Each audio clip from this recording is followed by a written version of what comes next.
DTV Odia देखिवा पाई subscribe करंतु एवं bell icon को मध्य दबाई दियंतु। जय जगन्नाथ। मु ज्योतिर्विद डॉक्टर भवानी शंकर महापात्र आपण मानकु भाग्य दर्पण कार्यक्रम स्वागत जनाउछि। दर्शक बंधु आपण को जीवन में देखुथिबे बहुत गुड़े समस्या देखा दी थाए। ता मध्यरो गोटे बड़ समस्या देखा दिए। अनेक व्यक्ति कहती जे जड़े सम परिश्रम करुच्ची समान भाव में त्याग करुच्ची परिश्रम करुच्ची कर्म क्षेत्र में तार परिश्रम भागीदारी रही। आउ जड़े ठीक अनुरूप भाव से एजुकेटेड से तार क्रेडिट अच्छी से तार काम क्षेत्र में बा कर्म क्षेत्र में तार क्रेडिबिलिटी देखा मात्र रिजल्ट से अनुसार तार आसूना जेतिक परिश्रम करुच्ची परिश्रम अनुसार फल पाऊना। अनेक समय देखा जाए श्रम अनुसार बा परिश्रम अनुसार व्यक्ति विशेष फल पाती ना। एपरिक समान काम करुवा व्यक्ति विशेष को मध्य समान दरमा मिले ना। ये कथा अनेक समय देखा दी थाए। गोटे ऑर्गेनाइजेशन अच्छी से ऑर्गेनाइजेशन दुई जन व्यक्ति काम करुँच सेम पोस्ट अच्छी समान काम करुँच किंतु दरमा तांकर समान ना। कहीं तारतम्यता रही जद्यपि तांकर एजुकेशनल डिग्री भल रही उभयंकर भल रही किंतु जन को प्रायोरिटी देला बेलू बा जन को गुरुत्व देला बेलू आउ जन को गुरुत्व दि जाऊ ना। जन को आपणकर भल दरमा दि जाऊँगी आउ जन को दरमा दि जाऊ ना। ये समस्त तारतम्य कौन पाई रही ताहा आम जन्मजातक रही। जन्मजातक को आप अनुशीलन करेंगे। जातकर कर्म क्षेत्र बा कर्म भाव हूँ दशम भाव। जदि दशमाधिपति जातक शनि बा केतु सहित युक्त होता बा राहु सहित युक्त होता कर्माधिपति मन रखु जदि शनि सहित केतु सहित बा राहु सहित युक्त होता ताहले देखा पड़े जे सी शनि आपण जातक जोगकारक बा अजोगकारक। अर्थात जदि आपणकर लग्न वृष लग्न जदि आपणकर लग्न मिथुन लग्न जदि आपणकर लग्न आपणकर कन्या लग्न जदि आपणकर लग्न तुला लग्न जदि आपणकर मकर लग्न बा कुंभ लग्न ताहले शनि जोगकारक। ए क्षेत्र में यार प्रभाव पड़ो ना। किंतु एतद भिन्न जो बाकी लग्न गुड़िक रहीगले जमीक मेष लग्न जमीक आपणकर कर्कट लग्न सिंह लग्न आपणकर बिच्छा लग्न धनु लग्न मीन लग्न कर्माधिपति शनि सहित राहु सहित केतु सहित युक्त होती आप जानवे आपण सहित से घटना घटव। आपण परिश्रम करेंगे आपणकर योग्यता दक्षता थी समान काम किंतु कम दरमा एपरी स्थिति आपणकर देखादेव। अनेक समय बहुत टीचर माने आसती जो माने पारा टीचर हूँ अन्य मैंने देखिए बहुत टैलेंट थाए सब थाए किंतु गवर्नमेंट ही कम दरमा देती प्रथम तेणु जातक आपणकर ग्रहस्थिति ही डिसाइड करे बा डिपेंड करे ग्रहस्थिति उपरे जे आपणकर कर्म अनुसार फल ठीक पाइबे कि ना। ये प्रथम कथा। से भले आउ एक कथा देखा पड़े जातक आपणकर धन भावर अधिपति कौन स्थिति अच्छी जदि धन भावर अधिपति आपण जातक धनाधिपति बा सेकेंड हाउस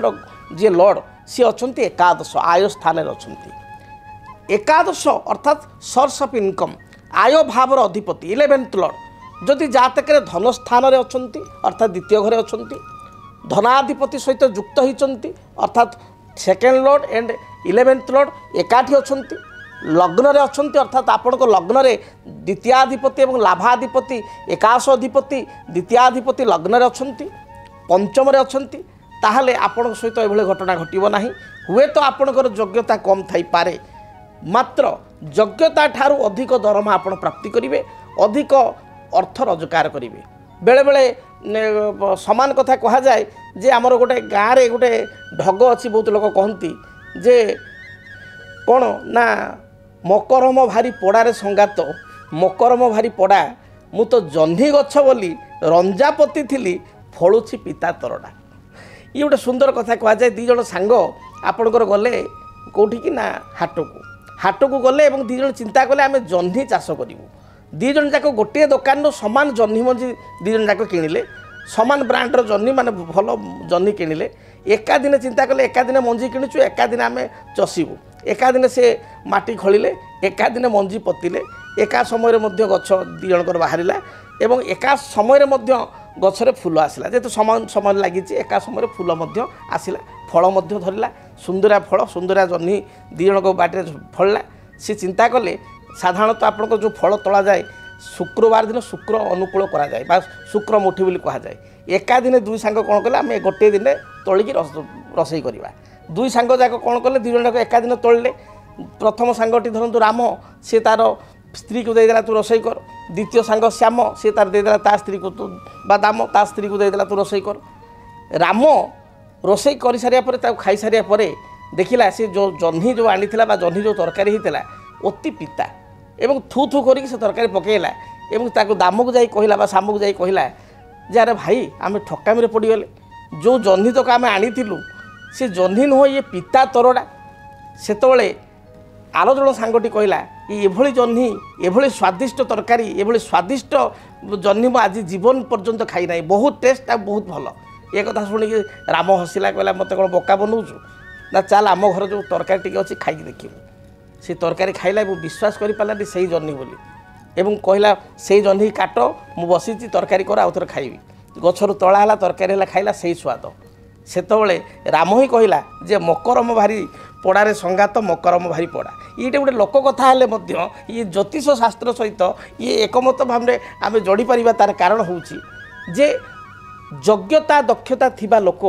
बा समान काम करुवा व्यक्ति विशेष अनेक समय समान कर्मर फल पाई पारंती नाही केवल ताहा ग्रह दोष तेबे तार उपचार मध्य करा जाई परिबो आपण जने ज्योतिर्विद को निकट को जाई जातक को गणना करंतु आपण को जातक रे केउ दशा बा महादशा चलीछि हुए तो किसी नेगेटिविटी दशा चलीछि आपण जातक रे कर्माधिपति हुए तो नीच अछि बा लाभाधिपति नीच अछि दशम भावटी आपण को अफेक्टेड होइछि तेणु आपण